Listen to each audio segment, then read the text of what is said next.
Assalamualaikum warahmatullahi wabarakatuh. Jadi kali ini kita bakalan update yaitu Poco F6 RAM 12 internal 512GB. Nah, pertama-tama kita ke tentang ponsel ya untuk ngecek updateannya. Sebelumnya kita ada buat video itu main Yuzu emulator yang dari terbaru itu ada updatean ternyata. Nah, di sini tuh kita langsung aja coba update dan kita lihat apa aja update terbarunya. Nah, di sini tuh sebelum kalian update wajib baterainya banyak dulu ya, minimal di atas 80% biar aman aja.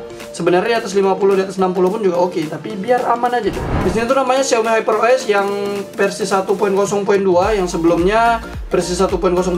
Nah, besarnya 593MB. Apa aja yang terbaru di sini tuh ada pusat kontrol. Beberapa tombol kadang-kadang gagal berfungsi. Nah, jadi mungkin ada yang ngerasain pusat kontrolnya di sini tuh ada yang nggak berfungsi sesekali. Nah, jadi udah di-fixkan. Terus sistemnya patch keamanannya diperbarui bulan Juli 2024. Untuk layar kunci, logika baru, tekan lama untuk mengedit layar kunci untuk mengurangi pemicu yang tidak sengaja. Siap. Bar status layar notifikasi. Icon notifikasi satu baris tidak ditampilkan sepenuhnya. Perbaikan, notifikasi kosong, hanya icon yang ditampilkan. Icon 5G dibilas status tidak ditampilkan sepenuhnya setelah mengubah ukuran font atau mengubah font via ketiga. Nah, jadi itu aja yang diupdate. Kalau dari segi informasi dari tulisannya nggak ada ya, tapi nggak apa, kita langsung coba tes update. Nah, udah selesai ya, lumayan cepat ya, cepat lah, namanya UFS 4.0. Dan itu mesti menyelesaikan update sistem, kita tungguin. Oke, udah kelar. Nah, jadi untuk control centernya di sini tuh masih sama aja control centernya. Ya mungkin cuma memperbaiki bug doang untuk di control centernya. Terus untuk di apalagi tadi ya, ini dia udah pakai versi 1.0.2 dengan update-nya di Juli 2024. Nah, layar kuncinya ditekan lama untuk mengedit layar kunci. Oke, nice ya, ini dia. Jadi ada yang model seperti ini. Ini yang bisa diletak gambar di belakangnya ya. Ini seperti ini. Warnanya bisa diganti warna apa aja, suka hati. Nah, kalau wallpaper ini bisa ya. Nah, jadi kurang lebih seperti ini. Nice. Nah, ini bisa ditahan. Kita cari lagi mau wallpaper apa yang kita pasang. Misalnya ini. Oke, terapkan. Nice. Tahan lagi. Nah, banyak pilihan ya. Mirip kayak iPhone sih ya, walaupun wallpaper ini sebenarnya jarang kita pakai gitu ya. Paling buka kunci dah kelar gitu ya, jarang dilihat. Terus icon notifikasi satu baris tidak ditampilkan sepenuhnya. Nah, sekarang untuk jumlah icon notifikasi yang ditampilkan di notifikasi bila dan status. Nah, ini juga perbaikan ya.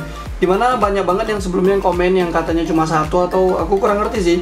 Nah, makanya ini udah dibenerin nih. Nah, sekarang udah bisa sampai 3 icon di atasnya nih. Kalau misalnya ada notif ya kayak Facebook, WhatsApp atau yang lain-lain nih. Terus bisa juga di tidak ada. Nah, jadi harus dibuka dulu baru nampak. Nah, sekarang udah bisa sampai 3. Notifikasi kosong, hanya icon yang ditampilkan. Ya mungkin untuk memperbaiki beberapa bug. Nah, kita mau lihat dulu untuk dari AOD. Apakah AOD-nya sekarang bisa lebih dari 10 detik? Ternyata nggak bisa. Ini 10 detik. Ini nggak 10 detik berarti. Nah, coba tes. Apakah AOD-nya udah bisa lebih dari 10 detik? Ternyata tetap 10 detik ya. Tetap 10 detik untuk AOD-nya. Kita tes dari yang pertama yaitu Talk Sampling Rate Test ya. Kita lihat di sini tuh aku udah aktifin pakai game turbo. Mana dia? Ini dia game turbo ya. Kita bakalan buat wheel boots. Nah, terus yaudah deh kayaknya ya. Ini udah game turbo aktif. Coba kita tes sampai 250, nggak bisa sampai 500 coy. Kita buat mode ultimate. Misalnya lihat tuh ada gambar mode turbo ya. Tetap mentok 250. Nggak mau sampai 500 atau lebih ya. Tuh 250. Nah, lanjut kita tes AnTuTu benchmark. Untuk storage test harusnya memang masih cepat lah ya, UFS 4.0. Setelah updatean kali aja lebih cepat. Kita tungguin aja nih, nggak perlu kita skip tuh. Misalnya lihat kecepatannya 4000, menulisnya 3100. Untuk RAM-nya 1500 dan 900. Hasilnya di 174.000 ya. Untuk multi sentuhnya bisa 5, bisa 10. Oke, nice, bisa 10. Nah, kita langsung aja coba tes AnTuTu benchmark. Ini tuh aku pakai mode ini aktif wheel boots. Terus untuk ininya mode V-Forma ya. Kita langsung tes di 92%. Untuk panasnya belum panas-panas banget nih, 36 derajat. Untuk hasil AnTuTu benchmark tolak ukur versi 10.2.9 di 1.461.000 dan bisa terlihat untuk panasnya di 43 derajat ya.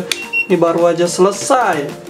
Nah, untuk hasil paling tinggi di sini tuh di GPU di 500.000, yang kedua CPU, yang ketiga MEMS, dan UX paling rendah. Untuk panasnya dari awal 37,9, terus meningkat ke 44,3. Baterainya di 86% ya, tadi di 92%. Nah, kita udah kelar untuk CPU test throttling di 10 menit 34 detik. Bisa lihat untuk panasnya 45 derajat, untuk di belakangnya 45 ya, 45 derajat ya, 45 derajat, dan hasilnya bisa lihat, wih, di sini aja nih yang udah agak ngedrop nih ya, tapi lumayan lancar. Nah, untuk hasil maxnya di sini tuh nggak tahu ya, kok bisa hilang ya hasil maxnya. Rata-ratanya di 291, paling minimalnya 256. Mantap banget ya. Nah, ini tuh aku tes yaitu 3D Mark, dan bisa lihat waktu Willab stress test baru loop keempat udah panasnya di 42,8 derajat, hampir 43 derajat.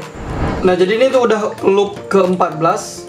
Kita lihat untuk panasnya di loop 14 di 48 derajat ya. 48 derajat, untuk belakangnya di 50 derajat coy.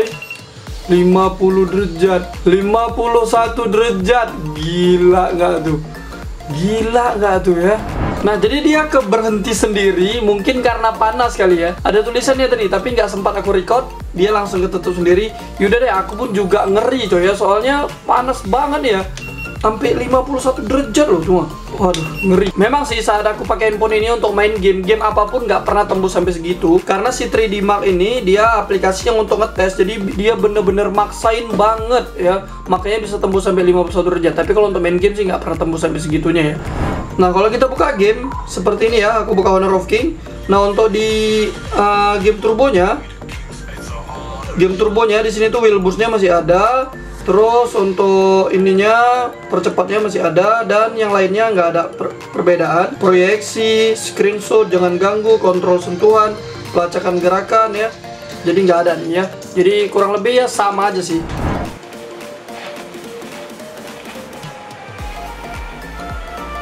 Nah, kita coba Genshin Impact. Nah, ini tuh yang JoyOC-nya hidup ya. JoyOC-nya nggak aku paksa hentikan. Kita lihat apakah 60 fps ini masih berasa kayak 30 fps. Nah, kita diam di sini. Nah, benar ya tuh. 60 fps-nya masih berada kayak patah-patah. Mungkin sih nggak 30 fps, kayak macam 40 fps. Ya. Pergerakan orangnya bagus loh. Pergerakan orangnya bagus, pergerakan kameranya coy, itu bisa lihat ya. Nah, pergerakan kameranya padahal 60 fps. Wah, patah-patah banget.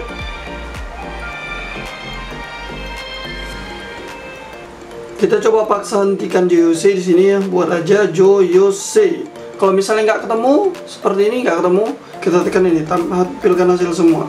Nah, ini dia muncul si JoyOC. Nah, kita hapus data, kita paksa hentikan, terus kita hapus data semua. Nah, ini kita paksa hentikan ya. Nah, coba kita buka. Nah, bisa kalian lihat pergerakannya jauh lebih mulus loh. Anjay, berarti ini selama ini si JoyOC ini yang nahan-nahan ya. Tuh, bisa lihat pergerakannya jauh lebih mulus. Kalau orangnya udah lah ya, pergerakan kameranya coy. Tuh, lebih mulus ya. Ini kalau misalnya kita main nanti tiba-tiba udah agak-agak kepatah-patah lagi nih, si JoyOC-nya lagi nih yang hidup lagi ya. Soalnya kan kita cuma paksa hentikan. Ya, JoyOC-nya ini tuh sebenarnya cuma gunanya tuh untuk melimitkan performa biar handphonenya nggak kepanasan dan handphonenya nggak matot kayak kasus Poco X3 Pro yang kebanyakan ya. Nah, ini tuh bagus juga sih gunanya si JoyOC ini. Kalau misalnya nggak ada dia, mungkin cuma ya kalau banyak matot nanti si Xiaomi-nya dong yang rugi ya. Jauh lebih lancar loh. Coba kita lihat ya si JoyOC ini apakah dia udah kembali bekerja lagi. Tuh, kembali bekerja lagi dia coy. Harus kita paksa hentikan. Nih ya, anehnya kalau kita JoyOC kita tutup. Tuh, mulus banget loh tuh. Untuk panasnya setelah kita matikan JoyOC sebentar doang, paling baru 2 menit udah di 43 derajat. 43 derajat ya. 44 derajat malah nih. 44 derajat lebih JoyOC kita matikan. Nah, oke lah guys, jadi ya cukup sampai di sini dulu ya untuk kita update HyperOS 1.1.0.2. Nah, apabila ada kekurangan dan apabila ada kelebihan atau ada sesuatu yang perbedaan, nanti bisa komen aja, nanti bakalan aku ulas kembali ya. Oke lah guys, jadi cukup sampai di sini dulu. Thanks for watching. Jangan lupa bantu like dan subscribe. See you later. Goodbye, dadah. Panas coy, gila ya ini handphone bisa panas juga ternyata.